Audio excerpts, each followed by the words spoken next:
This is my honest review of wholesaling real estate after doing it for a couple of years. So, just a little bit of background. So, I started wholesaling real estate back in 2019. That's when I really started to take it serious and started actually investing money in marketing and got my first deal was in 2019. And the reason why I did wholesale real estate is because I wanted to get started in real estate and I didn't have a ton of cash. I didn't have a lot of connections, but I heard about this. I learned about it online and I implemented it and it actually worked out. And after doing a couple of deals, my end goal was always to, okay, I want to eventually try flipping a property. I want to hold a rental, right? I want to go more than just wholesaling. And that's where I'm at right now. I'm actually able to rent out some long-term rentals that I own. I'm able to flip a few properties here and there. And so wholesaling was definitely the foundation for all of this. And it helped me get to where I'm at. And I'm still growing. I still feel like I'm in my beginning stages of real estate investing.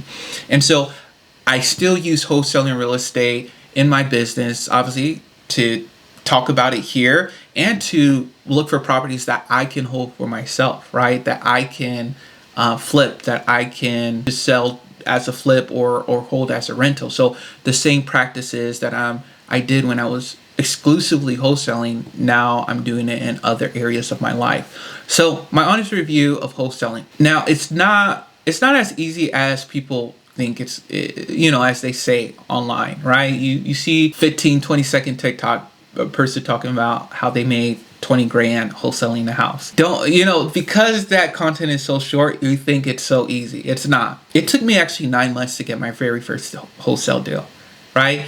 And it actually cost me thousands of dollars to get my first wholesale deal, right? And I think that's the thing that a lot of people don't say online. I think that needs to be pushed out more, right? That's just being more transparent, letting people understand the realities of business, that it's difficult, that there's ups and downs, and that things are not just handed to you, right? You need to be able to, weather the storm, and during the downs, just give yourself time and continue on and being consistent. It was difficult because you have to deal with rejection. So that's another part of my review is being able to deal with rejection, right?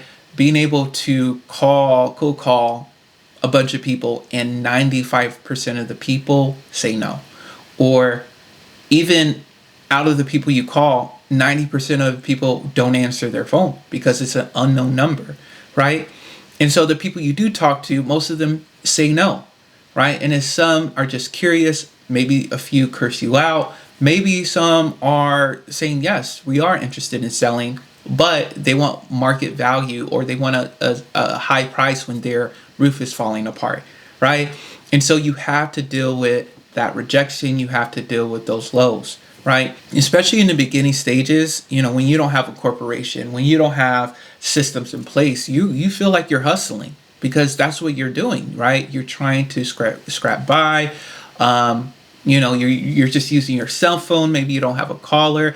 And so that's why I recommend, right, first time beginners trying this business, like from the very start, and I wish I'd done this too, is put systems in place. Even if you don't have a ton of money, have a process that you work by that you can scale once you get your first deal and you can invest in your business, right? And so even also in this video, I'm going to talk about my predictions of wholesaling and where I see it going forward in the future. But for right now, a little bit more about, I guess, the criticism or the review of it. So yeah, you're going to deal with those hard times. And I wish someone told me to, hey, start these processes right now in the beginning stages, right? Another thing about wholesaling real estate is that, it is going to cost a little bit of money, right? It's going to cost some money in order to wholesale. Yes, you could do it completely free. There are ways. There are people that did it completely for free, right? Using websites like Zillow, going for sell by owner, or finding those properties or seeing signs somewhere and calling the owner. So there are ways that you can do it for free. But what I've experienced and what I've seen in most people is that it usually costs some sort of money. Either they're using PropStream, right, a software to find off-market properties. If you are interested in property trading, check my link down below. You get a 7 free day trial using my link. And so that's one aspect of wholesaling, is that it's going to cost some money. Or instead of paying for a subscription, you're paying for mailers, right? Because you need to reach people. You need to be able to put yourself out there with some sort of ads. Another thing is that you're going to have to be on the phone. No matter what advertisements you do, you're going to have to get on the phone, or you have to talk to a seller, right? Whether you are sending out mailers, somebody's going to call that number off those mailers, right? And you have to be able to have the skills to talk to somebody over the phone. So that's key. Being able to talk to somebody over the phone, because I think a lot of times people are trying to do texting or trying to avoid having that confrontation or having that face-to-face, that skill, because they know they're not skilled in that. But you're going to have to be in real estate investing, right? And I'm not saying you have to be an extrovert or you have to be an outgoing person, because I consider myself an introvert, a reserved person. But when it's time to make some money, I'm going to speak up, right? Or if I'm driven, or I have a purpose, or I'm motivated by something, I can go outside my comfort zone in order to accomplish what I want to accomplish. And so in the same way, you all have to think about that too, that you're going to be on the phone, you're going to be talking to people, and it's going to be difficult. Sometimes people are going to have a mean attitude, or you could just feel the vibe that they're not interested, or you feel like you're wasting your time, but you have to continue on.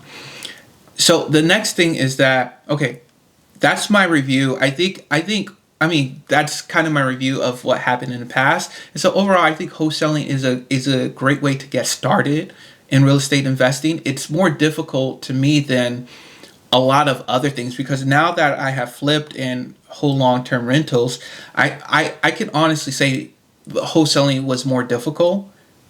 I think once you get your business in place, it can be easier, because flipping, you're dealing with contractors, and that's extreme. I think that's the most difficult part. It's just dealing with deadlines and budgets.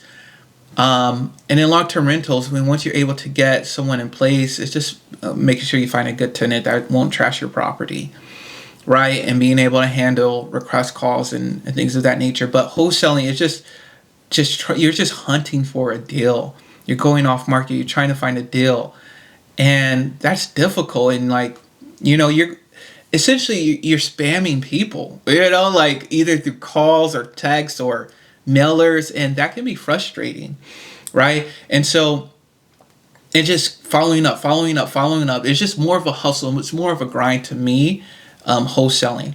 And so, but I think as a beginner, that's where entry level people need to be, right? In any sort of industry, they are the people that are grinding on the field, right? Now the executives, they've done all of this. Now they're overseeing things, delegating things, because they were once in the trenches like you. And I kind of see wholesaling like that. Like, it's those beginning stages. You learn so much about real estate, because essentially you're doing every part of real estate investing. You're talking with sellers, you're dealing with title companies, you're dealing with contracts. And so I think it's a great way to get started. Now, my predictions going forward, I think wholesaling is going to continue getting more competitive. I think you're going to have more and more just businesses and conglomerates, kind of, where they own or they have a big section of your city, right? And they have a ton of money, a ton of capital, and they're just flooding the market with their mailers or with their texts or with their calls. And for a beginner, one person, that's daunting, right? That can be difficult. But I still think there are ways that you can set yourself apart. Because you're just one person, you could do other forms of marketing, right? You can go meet people, you can walk for dollars, right? You could drive for dollars, and things of that nature. Another thing I see happening with wholesaling is just more laws, regulations, licensing requirements. Right now, in the majority of cities and states, they don't require a license or any laws, but more, as you see on this channel, there are more and more states that are requiring laws and regulation. And so I see that happening. Make sure you all like, subscribe, and comment down below. I don't know if I put that in the beginning, but I like to go straight to the video. So if you all like that, be sure to like this video and subscribe. And so I see that happening more and more, that there's going to be more laws and regulation. So essentially, that's my honest review of wholesaling real estate after a couple of years. Let me know your thoughts down below. How has the experience been for you? And yeah, hope you all have a great day, and I'll talk to you all later.